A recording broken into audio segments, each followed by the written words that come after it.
எல்லோருக்கும் வணக்கம். குருட்டு பூனை விட்டத்தில் பாய்ந்தது மாதிரி இன்னைக்கு நம்மளுடைய மார்க்கெட்டே 156 பாயிண்ட் இறங்கிட்டு இருக்கு. அது மட்டும் இல்லாமல் தொடர்ந்து சரிவடைஞ்சிட்டு இருக்கு. இந்த சமயத்தில் இந்த VBL ஷேர் என்பது 1.5% ஏறி நான் 8th பாஸ், நீங்கள்லாம் 10th ஃபெயில் அப்படின்னு சொல்கிற மாதிரி இருக்குது. ஏன்னா இது பல காலமாக ஏறாத ஒரு பங்கு. 6 மாதத்தினுடைய ரிட்டர்ன் என்பது -10% இருக்கக்கூடிய நேரத்தில் இன்னைக்கு 1.5% ஏறி இருக்கு. நண்பர்களே, தொடர்ந்து மார்க்கெட் சரிவடைந்து கொண்டிருக்கக்கூடிய இந்த நேரத்தில் இன்னைக்கு மட்டுமே கிட்டத்தட்ட 4 லட்சம் கோடி மார்க்கெட் கேபிட்டல் என்பது இறங்கி இருக்கலாம் அப்படின்ற கருத்துக்கள் வருது. எவ்வளவு நாட்கள் தொடர்ந்து இறங்குது பாருங்க. ஆல்மோஸ்ட் தொடர்ந்து ஒரு மாதமாக மார்க்கெட் கீழே இறங்கிடுச்சு. இதுக்கு முன்னாடி ஒரு 5 மாதம் தொடர்ந்து ஏறினதெல்லாம் சகிச்சுக்கிட்டு நிறைய பேர் வாழ்ந்துக்கிட்டு இருந்தாங்க. இப்போ இந்த ஒரு மாதம் சரிவடையுது என்பது பலருடைய மனசை நோக செய்கிறது. ஏன்னா இப்போ தான் எல்லாருமே நல்ல ஒரு லாபம் அப்படின்னு பார்த்துக்கிட்டு இருந்தோம். அப்படி பார்த்து கொண்டு இருந்த நேரத்தில் அப்புறம் ஒரு மாதமாக தொடர்ந்து கீழே போச்சுன்னா அப்புறம் டென்ஷன் ஆகுமா இல்லையா? ஒரு 10 நாள் இறங்குது, அப்புறம் திரும்பி மேலே வந்துட்டு அப்புறம் கீழே இறங்குது, அப்புறம் மறுபடியும் ஏறுதுன்னா கூட பல பேர் சுதாரித்து தப்பிச்சுக்கிறதுக்கு வாய்ப்பு இருக்குது ஷார்ட் டைமில் இருக்கிறவங்க. ஆனால் தொடர்ந்து ஒரு மாதம் கீழே போயிட்டு இருந்தாக்கா அப்புறம் மன வேதனையாக தான் இருக்கும். இன்றைய தேதியில் ஆல்மோஸ்ட் 4 லட்சம் கோடி பக்கம் மார்க்கெட்டில் வேல்யூ குறைஞ்சிருக்கு. அதுக்கு மிக முக்கியமான காரணம் இன்னைக்கு வந்திருக்கக்கூடிய மார்க்கெட் கிராஷ் என்பதுதான். என் ஃப்ரெண்டு அபுதாபியில் இருக்கான்.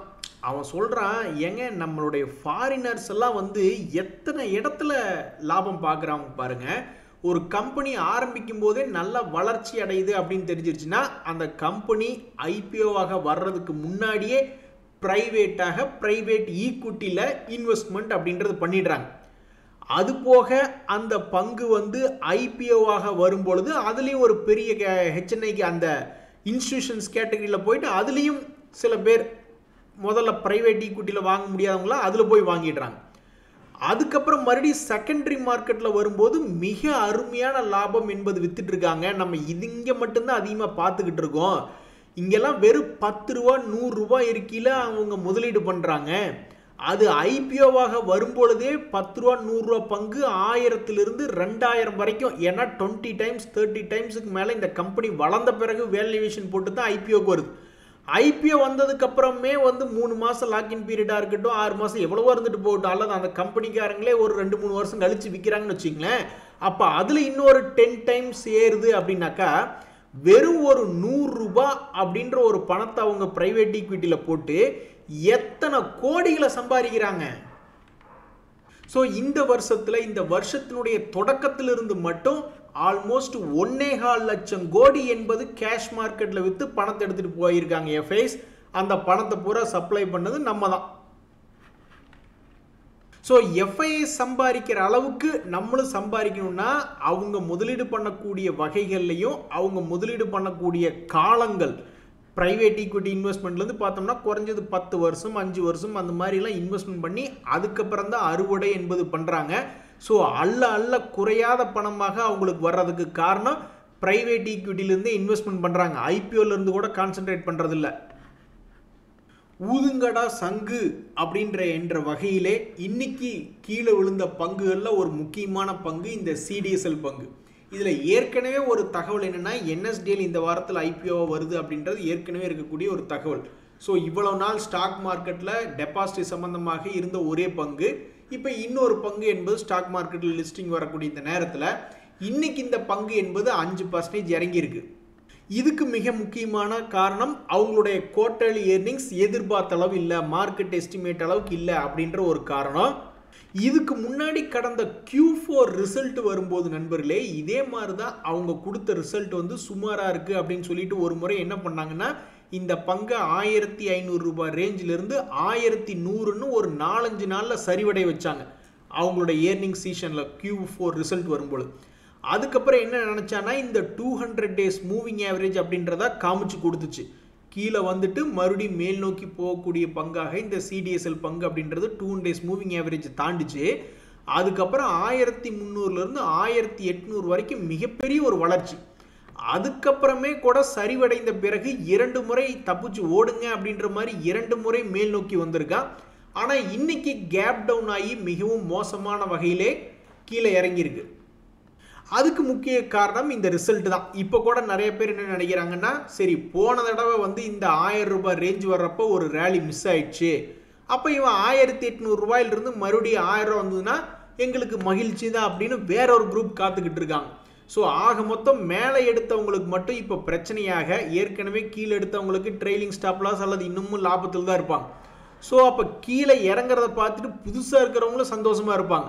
ஆனால் மனம் வருத்தப்படுவது யார் அப்படின்னு பார்த்தோம்னாக்க, இந்த சிடிஎஸ்எல் ஒருவேளை நிற்காமல் போயிடுமோ அப்படின்னு ஒரு ஃபியரில் போயிட்டு, ஃபியர் ஆஃப் மிஸ்ஸிங் அவுட் அப்படிம்பாங்க, அதில் எடுத்தவங்க மட்டும்தான் இப்போ உண்மையிலேயே மனசு சோர்வாக இருப்பாங்க. ஆக மொத்தம் எந்த பங்கையும் அதிக விலை கொடுத்து வாங்கக்கூடாது அப்படின்றதுக்கு இந்த சிடிஎஸ்எல் பங்கு இன்னைக்கு தேதியில் ஒரு உதாரணம். நண்பர்களே, நம்மளுடைய ட்ரம்ப் அவர்கள் வந்ததிலிருந்து நம்ம நாடுகளையெல்லாம் போட்டு தள்ளுறாரோ இல்லையோ, அவங்க நாட்டினுடைய கரன்சியவே போட்டு தள்ளிக்கிட்டு இருக்காரு. அமெரிக்க டாலருக்கே மதிப்பினி கும்பா அப்படின்ற மாதிரி பல முக்கிய முதலீட்டாளர்கள் முடிவுக்கு வந்திருக்காங்க. அதில் இந்த ரேட் டேலியோ அப்படின்றவர் வந்து மிகவும் திறமையான ஒரு ஆள். அவரே என்ன சொல்கிறாருன்னா, இனி இந்த அமெரிக்க டாலர் இண்டெக்ஸ் எல்லாம் ஏதாவது கும்பா பாயிடுச்சுன்னு என்ன பண்ணுறது? ஸோ ஒருத்தருடைய போர்ட்ஃபோலியோ, ஒரு ஃபைனான்ஷியல் போர்ட்ஃபோலியோ அப்படின்றது ஒருத்தர் உருவாக்குறாரு அப்படின்னா, அதில் வந்து கிட்டத்தட்ட ஒரு 15% என்பது பிட்காயினாகவோ அல்லது கோல்டாகவோ வச்சுக்கிறது நல்லது. ஏன்னா எப்போ வேணாலும் மிக முக்கியமான கரன்சிகள் வந்து டிவேல்யூவேஷன் ஆச்சுன்னா ஒன்றுமே பண்ண முடியாது அப்படின்ற மாதிரி மிகவும் இதை வாரன் பஃபட் அவர்கள் வந்து ட்ரம்ப் அவர்கள் பதவியேற்ற உடனே சொல்லிட்டாப்ல, கரன்சியை மட்டும் கும்பா பாடி விட்டுறாதீங்க ட்ரம்ப் அவர்களே அப்படின்னு ஒரே ஒரு அட்வைஸ் தான் பண்ணார். அதையும் கரெக்டாக பண்ணல நம்ம ட்ரம்ப் அவர்கள். ஸோ அமெரிக்க டாலர் மட்டும் கும்பா அப்படின்னு வந்துருச்சுனாக்கா, அப்போ அங்கிருந்து நம்ம கஷ்டப்பட்டு அங்கே போய் உட்காந்து சம்பாரித்து அங்கிருந்து நம்ம இங்கே அனுப்புகிறோன்னு வச்சிங்களேன், ஆட்டோமேட்டிக்காக நம்மளுக்கு அப்புறம் அதில் ஒரு 10-20% என்பது குறைஞ்சி போயிடும். முதல்ல எல்லாம் கோல்டு தான் எல்லாருமே சொல்லிட்டு இருந்தாங்க. இந்த பிட்காயின் எப்படி திடீர்னு பிக்சருக்குள்ளே வந்துச்சு அப்படின்னு பார்த்தீங்கன்னாக்கா, இந்த ட்ரம்ப் அவர்கள் வந்து அவங்க நாட்டினுடைய பேங்க்குகளும் சரி எக்ஸ்சேஞ்சுகளும் சரி இந்த மாதிரி கிரிப்டோ கரன்சிகளை பற்றிய டிரான்சாக்ஷனுக்கு அங்கீகாரம் கொடுத்தது ஒரு மிக முக்கியமான விஷயம். ஸோ பிட்காயின் வந்து அமெரிக்காவினுடைய ட்ரெஷரியில் மேபி இப்போ கொஞ்சம் ஆட் பண்ணியிருப்பாங்க, வாய்ப்புகள் ரொம்ப அதிகம். அதே மாதிரி இன்னொரு மிக முக்கியமான காரணம், இன்னொருத்தர் அந்த ரிச் டேட் புவர் டேட்னு புக் எழுதினார் இல்லையா, அவர் மறுபடியும் ஒருக்க ஆரம்பித்தார், நீங்கள் மற்ற கரன்சிலாம் கும்பா கரன்சிகள் நீங்கள் பிட்காயினை வாங்கி வைங்கன்னு அவர் ஒன்று ஆரம்பித்தார். அவங்க 2 பேரும் ப்ளஸ் அந்த அமெரிக்க கவர்மெண்ட்டு ஆரம்பித்ததுனால தான் இப்போ இந்த பிட்காயின் பற்றி பேசிக்கிட்டு இருக்காங்க. நான் அப்படியே ஷாக் ஆகிட்டேன் அப்படின்ற மாதிரி நீங்கள் ஒரு பங்கை சொல்லணும் அப்படின்னா நீங்கள் எந்த பங்கை சொல்லுவீங்க? நான்லாம் இந்த சென்னை பெட்ரோ அப்படின்ற பங்கை பார்த்து நான் அப்படியே ஷாக் ஆகிட்டேன் அப்படின்ற மாதிரி தான் சொல்லுவேன். இவன் 2024 இந்த பங்கு வந்து மிகப்பெரிய அளவில் வீழ்ச்சியும் சம்பாரிச்சு கொடுக்கறதுமாக இந்த பங்கு தொடர்ந்து இருந்து கொண்டே இருந்தது. அதுக்கப்புறம் ஒரு வரலாறு காணாத வீழ்ச்சி. அப்படி வீழ்ச்சி ஆனதுக்கப்புறம் என்ன பண்ணான்னு நீங்கள் நினைக்கிறீங்க? 400 ரூபாய் வரை போன பங்கு அதுக்கப்புறம் 800 ரூபாய், ஆல்மோஸ்ட் 100% சம்பாரிச்சு கொடுத்துருக்கானுங்க.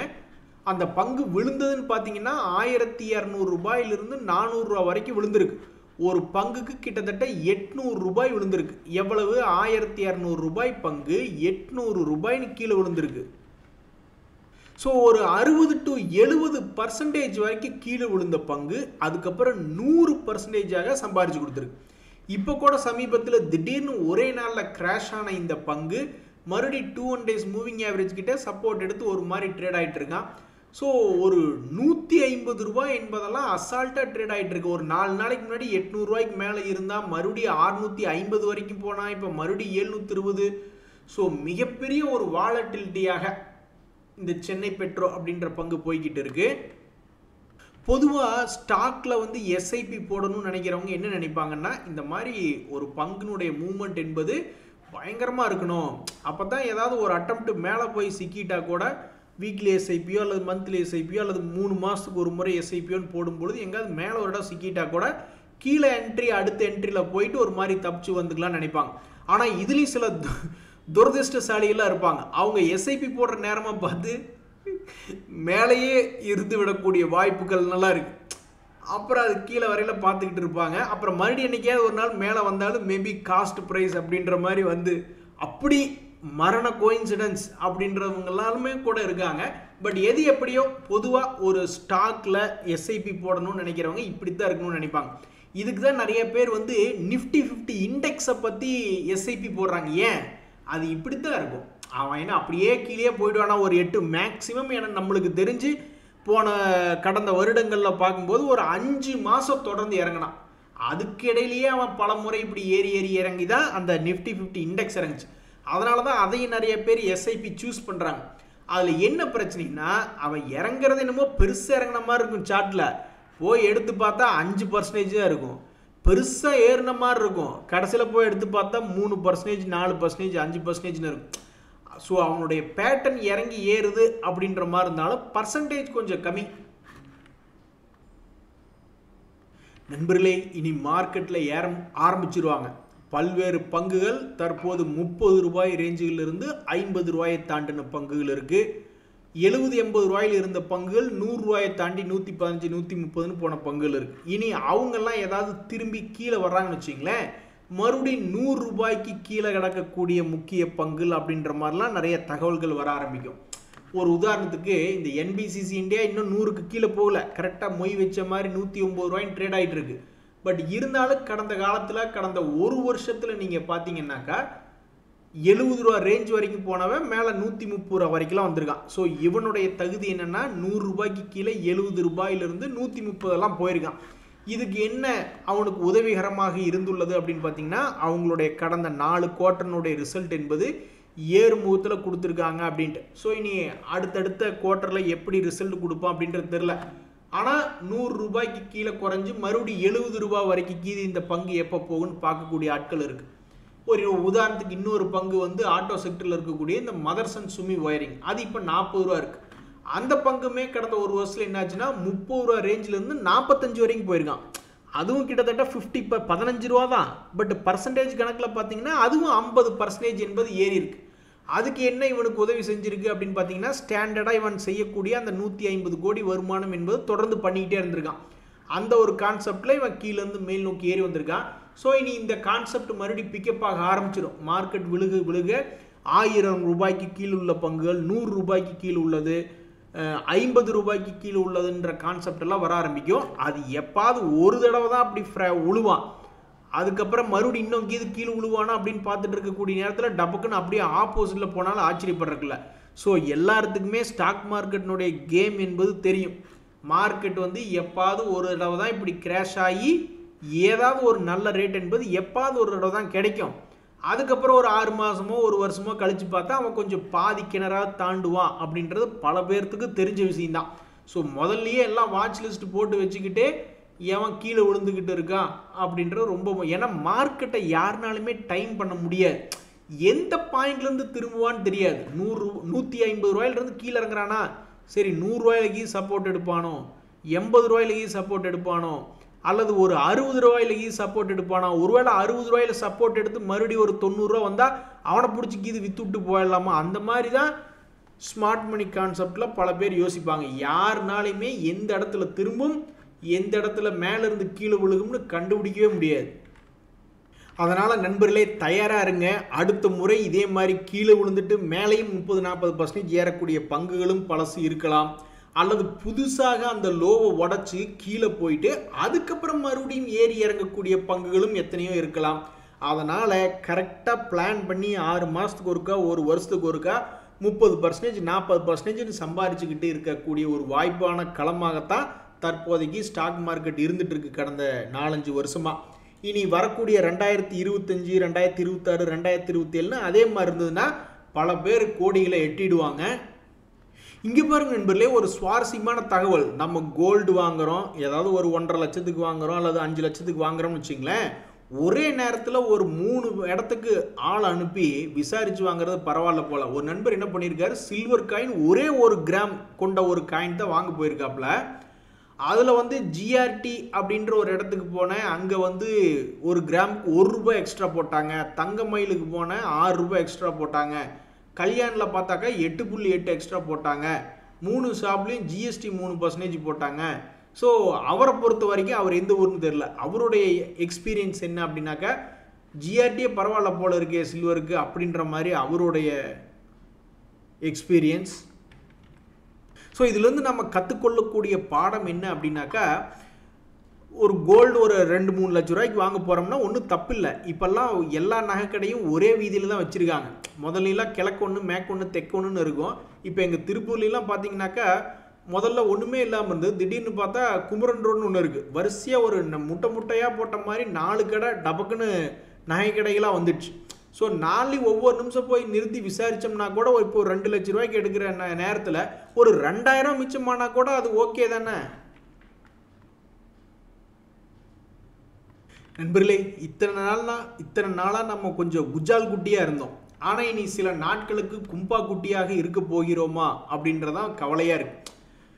அப்படியே நீ டைம் பேசி கொஞ்சம் கஷ்டமான காலங்களை ஓட்டிக்கிட்டு நீ எவ்வளோ நாளைக்கு ஓட்டிட்டு அப்புறம் மறுபடியும் சந்தோஷத்துக்கு வரப்போகிறோம்னு தெரில. ஒரு நண்பர் சொல்கிறாப்புல, இந்த பைசாலன்னு ஒரு பங்குங்க, அதில் 20,000 ஷேர்ஸ் எனக்கு 40 ரூபாயில் லாக் ஆகி கிடக்குன்னு ஒரு நண்பர் சொல்கிறார். இன்னொரு நண்பர் என்ன சொல்கிறாருன்னா, இந்த அமரராஜா பேட்டரின்னு ஒரு பங்கு இருக்குதுங்க, அதில் ஒரு 1300 ஷேர் நான் 1045 ரூபாய்க்கு வாங்கினா அதுவும் பொசிஷன் லாக் ஆகி கிடக்குது. ஸோ எங்கள் பொசிஷன்லாம் எப்போ ரிலீஸ் ஆக போகுதுன்னே ஒன்றுமே புரியலிங்க அப்படின்ற மாதிரி இருக்காங்க. அதாவது ஒரு பங்கு அவங்க எடுக்கும் பொழுதே அவங்களுடைய கனவு என்னென்னா, அந்த பங்கில் புதுசாக ஏதோ ரேலி வருது, மேலே கீது போகுமோ அப்படின்ற மாதிரி தான் நினச்சி எடுக்கிறாங்க. ஆனால் அது என்ன ஆகுதுன்னா, சில நேரங்களில் அப்படியே கீழே இறங்கி அவங்களுடைய பணத்தையெல்லாம் அப்படியே லாக் பண்ணி விட்டுருது. ஸோ அந்த கனவு என்பது இடிஞ்சு போயிடுது. ஸோ அவங்க எடுத்த உடனே மேல் நோக்கி போகும்ன்ற கனவு என்ன ஆகுதுன்னா இடிஞ்சு போயிடுது. ஸோ எடுக்கும்போதே ஏதாவது ஒஸ்ட் கேஸுக்கு அடுத்தது கீழே சப்போர்ட்டில் போனால் நம்ம தாங்குவோமா, அங்கே இது வாங்கி எடுத்து ஏதாவது தப்பிச்சு வர முடியுமா அப்படின்றதெல்லாம் யோசிச்சு தான் ஒரு 2-3 சப்போர்ட்டுக்கு யோசிக்கணும். ஒரு 2-3 வருஷம் சப்போர்ட்டினுடைய லெவலுக்கு யோசிச்சுட்டு தான் ஒரு பங்குக்குள்ளே காலே எடுத்து வைக்கணும். இப்போ நானாக இருந்தேன்னு வச்சிங்களேன், எனக்கு இப்போ இந்த ஷேர் மார்க்கெட் என்பது தண்ணிப்பட்ட பாடாயிடுச்சு. அதாவது எப்படி இவனுக்கு மூவ் பண்ணுறானுங்க கடந்த 4 வருடத்தில் அப்படின்றது ஒரு புரிதல். அதே மாதிரி 2006 இருந்தே ஸ்டாக் மார்க்கெட் எப்படி பிஹேவ் பண்ணுச்சு, அப்போவே 2-3 கிரைசிஸ் எல்லாம் பார்த்துருக்கேன் நான். அப்போ எப்படி மூவ் ஆகுது அப்படின்றது தெரிஞ்சுக்கிட்டபடினால எந்த ஒரு ப்ளூ சிப் லாபகரமாக டிவிடெண்ட் கொடுக்கக்கூடிய பங்கு, கடன் கொஞ்சம் கம்மியாக இருக்கணும் ஆனால் லாபம் செய்யக்கூடிய பங்கு அப்படின்ற மாதிரி இருந்துன்னு வச்சிங்களேன், ஏதாவது ஒரு சப்போர்ட்டில் அவன் ப்ரிப்பேர் ஆகி வர்றான். ஸோ உச்சாணி கொம்பில் போய் நான் ஃபர்ஸ்ட் ஆஃப் ஆல் மாற்றுற மாதிரி ஐடியா எனக்கு இல்லை. ஏதாவது ஒரு 52 வீக் லோவோ அல்லது ஒரு குறிப்பிட்ட சப்போர்ட்லேயே வந்து விழுந்ததுக்கு அப்புறம் தான். ஏன்னா நான் பார்த்த வரைக்கும் ஏதாவது ஒரு பங்கு 20% இறங்கி ஏறுறான், இல்லைன்னா 40 இறங்கி ஏறுறான், இல்லைன்னா 60 இறங்கி ஏறுறான், அல்லது மேக்ஸிமம் ஒஸ்ட் கேஸ் இந்த எம்ஆர்பி எல்லாம் வந்து ஒரு 70 பக்கம் இறங்குனான், ஆனால் திரும்பி ஏறினது 100% ஏறி இருக்கு. ஸோ இது எல்லாமே புரிஞ்சுக்கிட்டபடினால அதுக்குண்டான டைம் பீரியட், ஒவ்வொன்றுக்கு டைம் பீரியட் பார்த்தீங்கன்னா 6 மாதத்துலேருந்து ஒரு 1.5 வருஷம் அப்படின்றது ஆகுது. அந்த 1.5 வருஷத்தில் இப்படி 50% இறங்குறதும் 100% ஏறுறதும் பண்ணிக்கிட்டு இருக்காங்க. ஸோ ஒவ்வொரு இடத்துலையும் ஒவ்வொரு சப்போர்ட்லேயும் போடுறதுக்கு பணம் இருக்கா அப்படின்ற மாதிரி தெரிஞ்சுக்கிட்டு ஸ்டாக் மார்க்கெட்டுக்குள்ளே இறங்குனாக்கா ஏதாவது ஒரு அட்டம்ப்டுகள் ஃபெயிலியராக இருக்கும். திடீர்னு ஏதாவது ஒரு அட்டம்ப்ட் அப்படியே எல்லா லாஸையும் தாண்டி பிடிச்சி கொடுக்கக்கூடிய வாய்ப்புகள் என்பது இருக்குது. அதனால் ஸ்டாக் மார்க்கெட்டில் லாக் கண்டிப்பாக 100% ஆகத்தான் செய்யும். அந்த லாக் ஆனதுக்கப்புறம் அதை எப்படி மேனேஜ் பண்ணி வெளியே வர்றோம் அப்படின்றத முக்கியம். அது எல்லாத்தையும் விட முதல் முக்கியமான விஷயம், அப்படி லாக் ஆகாத ஒரு பங்குகளாக பார்த்து கண்டுபிடிக்கிறது. அது எப்படி கண்டுபிடிக்கிறதுனா அது ரொம்ப சிம்பிள். அது முதல்ல லாபம் செய்யக்கூடிய கம்பெனியா, அது திவாலாகாத கம்பெனியான்னு பார்த்தாவே ஓரளவுக்கு சக்ஸஸ் பண்ணிடலாம் மார்க்கெட்டில். நன்றி, வணக்கம்.